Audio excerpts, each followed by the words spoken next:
അപ്പോൾ ഈ root canal treatment ഒക്കെ കുട്ടികൾക്ക് ചെയ്യുമോ? ഡോക്ടർ, ഈ പറഞ്ഞു പോകുന്ന പല്ലൊക്കെ അടയ്ക്കേണ്ട ആവശ്യമുണ്ടോ? ഈ പെർമനന്റ് പല്ലിലേക്ക് ക്യാപ്പ് ഇടുന്നത് ഓക്കെ, പക്ഷെ ഈ പോകുന്ന പല്ലിന് എന്തിനാ ക്യാപ്പ് ഇടുന്നത്? ഡോക്ടർ, അത് പാൽപ്പല്ലല്ലേ, അതങ്ങ് പറിച്ച് കളഞ്ഞേക്ക്, വേറെ ട്രീറ്റ്മെന്റോ ഒന്നും അതിൽ ചെയ്യണ്ട.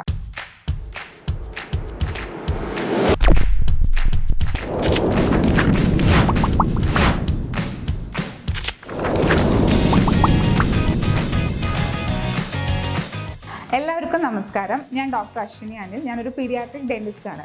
നിങ്ങൾ നേരത്തെ കേട്ട കുറച്ച് ക്വറീസ് ഇല്ലേ, അത് എൻ്റെ ഇത്രയും നാളത്തെ പ്രാക്ടീസിൽ, ഇത്രയും നാളത്തെ ക്ലിനിക്കൽ ലൈഫിൽ ഞാൻ ഡെയിലി കേൾക്കുന്ന കുറേ ക്വസ്റ്റ്യൻസ് ആണ്. അതിന് ഡെയിലി ഇതേപോലെ സെയിം ആയിട്ട് ആൻസേഴ്സ് പറഞ്ഞുകൊണ്ടിരിക്കുന്ന ഒരു കാര്യമാണ്. അപ്പോൾ നമ്മളിപ്പോൾ നിൽക്കുന്നത് 2024 ഇത്രയും ടെക്നോളജിയും AI എല്ലാം വന്നിട്ട് പോലും പ്രോപ്പറായിട്ട് നമ്മളെ പാൽപ്പല്ലിനെ പറ്റിയിട്ടോ അതിൻ്റെ സംരക്ഷണത്തെ പറ്റിയിട്ടോ ഇപ്പോഴും നമ്മളുടെ ആൾക്കാരുടെ ഇടയിൽ കുറേ മിസ്ബിലീഫ്സ് ഉണ്ട്, കുറേ ടാബൂസ് ഒക്കെ ഉണ്ട്. അപ്പോൾ തീർച്ചയായിട്ടും പീഡിയാട്രിക് ഡെന്റിസ്ട്രിയും അതുപോലെ തന്നെ ഡെന്റിസ്ട്രിയിലെ ഇപ്പോഴത്തെ ന്യൂവർ ആയിട്ടുള്ള ട്രീറ്റ്മെൻറ്റ് മൊഡാലിറ്റീസിനെ പറ്റിയിട്ടും ഒരു അവയർനെസ് ലാക്കിംഗ് ബിഹൈൻഡ് ആണ്.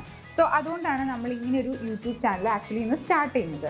So let's start with the word paediatric dentistry. Indian ഡെന്റിസ്ട്രിയിൽ 9 ബ്രാഞ്ചസ് ഉണ്ട്. ആ ബ്രാഞ്ചസിൽ കിഡ്സിന് വേണ്ടി എക്സ്ക്ലൂസീവ് ആയിട്ടുള്ള ഒരു ബ്രാഞ്ചാണ് പീഡിയാട്രിക് ഡെന്റിസ്ട്രി എന്ന് പറയുന്നത്. അപ്പോൾ നമ്മൾ ഓർത്തഡോണ്ടിക്സ് എന്ന് പറഞ്ഞൊരു ബ്രാഞ്ച് ഉണ്ട്, പല്ല് അലൈൻ ചെയ്യുന്ന ഒരു ബ്രാഞ്ചാണ് ആ ഒരു ബ്രാഞ്ചിൽ ഇൻക്ലൂഡ് ചെയ്തിരിക്കുന്നത്. അതുപോലെ മാക്സിലോഫേഷ്യൽ സർജറി ബ്രാഞ്ച് ഉണ്ട്, പബ്ലിക് ഹെൽത്ത് ഡെന്റിസ്ട്രി ഉണ്ട്.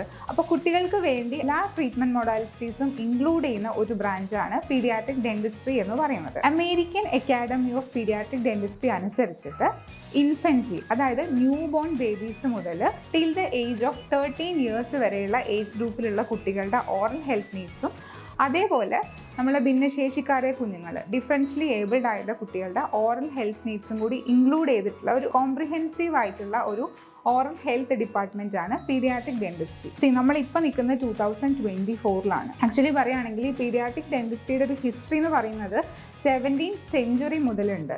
കൃത്യമായിട്ട് പറയുകയാണെങ്കിൽ 1763 ജോസഫ് ഹെർലോക്ക് എന്ന് പറഞ്ഞിട്ടുള്ള ഒരു സർജനാണ് ആദ്യമായിട്ട് കുട്ടികളുടെ ഡെന്റിസ്ട്രി റിലേറ്റഡ് ആയിട്ടുള്ള ഒരു ബുക്ക് പബ്ലിഷ് ചെയ്യുന്നത്. അതായത് it is a book called dentistry for kids. അപ്പോൾ അത് 17th സെഞ്ച്വറി ആണ്. ഇനി നമ്മൾ ഇന്ത്യൻ ഹിസ്റ്ററി എടുക്കുകയാണെങ്കിൽ ഡോക്ടർ BR വാട്സൺ ആണ് ഫാദർ ഓഫ് പീഡിയാട്രിക് ഡെന്റിസ്ട്രി ആയിട്ട് കൺസിഡർ ചെയ്തത്. നമ്മൾ ഇന്ത്യയിൽ പീഡിയാട്രിക് ഡെന്റിസ്ട്രി എന്ന് പറഞ്ഞ ബ്രാഞ്ച് ആദ്യമായിട്ട് വന്നത് 1950 ഗവൺമെന്റ് ഡെന്റൽ കോളേജ് അമൃത്സറിലുള്ള കോളേജിലാണ് ആ ഒരു ബ്രാഞ്ച് പീഡിയാട്രിക് ഡെന്റിസ്ട്രി എന്നുള്ള ആദ്യമായിട്ടൊരു ബ്രാഞ്ച് വന്നത്. അപ്പം ഇത് ഇന്നോ ഇന്നലെയോ തുടങ്ങിയ ഒരു കാര്യമല്ല നമ്മുടെ പീഡിയാട്രിക് ഡെന്റിസ്ട്രിയും ഈ പാൽപ്പല്ലിന് ഇമ്പോർട്ടൻസ്. അപ്പോൾ എപ്പോഴും പേരൻസിനുള്ളൊരു ക്വറിയാണ്, ഇത്രയ്ക്കും ഇമ്പോർട്ടൻസ് എന്തിനാണ് ഈ ഒരു ബ്രാഞ്ചിന് കൊടുക്കുന്നതാണ്. പിന്നെ ഈ ഒരു ബ്രാഞ്ചിന്റെ പ്രത്യേകത എന്ന് വെച്ചാൽ നമ്മൾ കിഡ്സിന് വേണ്ടി മാത്രമല്ല നമ്മളൊരു ആന്റിസിപ്പേറ്ററി ഗൈഡൻസും കൂടി ഈ ഒരു ബ്രാഞ്ചിൽ ഇൻക്ലൂഡ് ചെയ്തിട്ടുണ്ട്. അതിനൊരു എക്സാമ്പിൾ പറയുകയാണെങ്കിൽ പ്രഗ്നൻസി പീരീഡ്, അതായത് നമ്മൾ കുഞ്ഞുങ്ങളുടെ ഓറൽ ഹെൽത്തിൻ്റെ ഇമ്പോർട്ടൻസ് സാധാരണ എല്ലാ പേരൻസും ഒരു പെയിൻ വരുമ്പോഴോ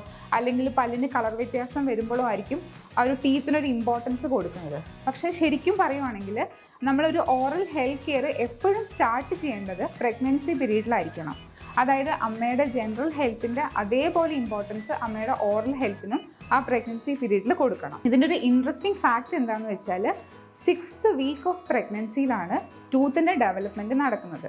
അപ്പോൾ 6th വീക്ക് എന്ന് പറയുമ്പം ആദ്യമായിട്ട് ഒരു സ്ത്രീ പ്രഗ്നൻ്റ് ആണെന്ന് അറിയുന്ന ഫസ്റ്റ് മന്താണ് ഈ 6th വീക്ക് എന്ന് പറയുന്നത്. അതായത് ഒരു മാസം കഴിഞ്ഞ ഒരു ടൈം പീരീഡ്. അപ്പോൾ ആ ടൈം പീരീഡിൽ തന്നെ ടൂത്ത് ഡെവലപ്മെൻറ്റ് സ്റ്റാർട്ട് ചെയ്യാണ്. അപ്പോൾ എല്ലാ ഓർഗൻസിനെയും പോലെ ടൂത്ത് ഡെവലപ്മെൻറ്റ് നടക്കുന്നത് 6th വീക്കിലായതുകൊണ്ട് തന്നെ പ്രഗ്നൻസി പീരീഡിൽ എടുക്കുന്ന എല്ലാ കെയറുകളും നമ്മൾ ഓറൽ ഹെൽത്തിനും കൂടി ഇമ്പോർട്ടൻ്റ് ആവുകയാണ്. അതിൻ്റെ കൂടെ കുഞ്ഞുങ്ങളുടെ ഓറൽ ഹെൽത്തും ഇമ്പ്രൂവ്ഡ് ആവുകയാണ്.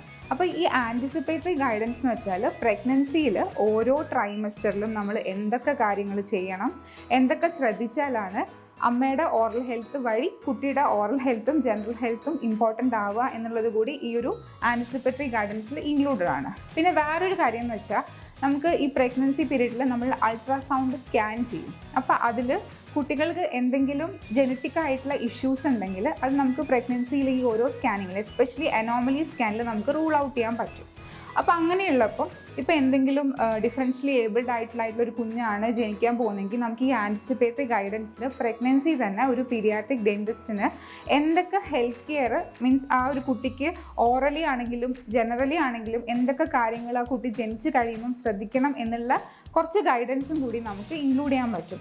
അപ്പോൾ ഇത്രയും വാസ്റ്റ് ആയിട്ടൊരു ഡിപ്പാർട്ട്മെൻറ്റാണ് പീഡിയാട്രിക് ഡെന്റിസ്ട്രി. അപ്പോൾ ഞങ്ങൾ ഈ യൂട്യൂബ് ചാനലിലൂടെ നമ്മൾ ഉൾക്കൊള്ളിക്കാൻ പോകുന്നത് കുറച്ചധികം പ്ലേലിസ്റ്റുകളാണ്.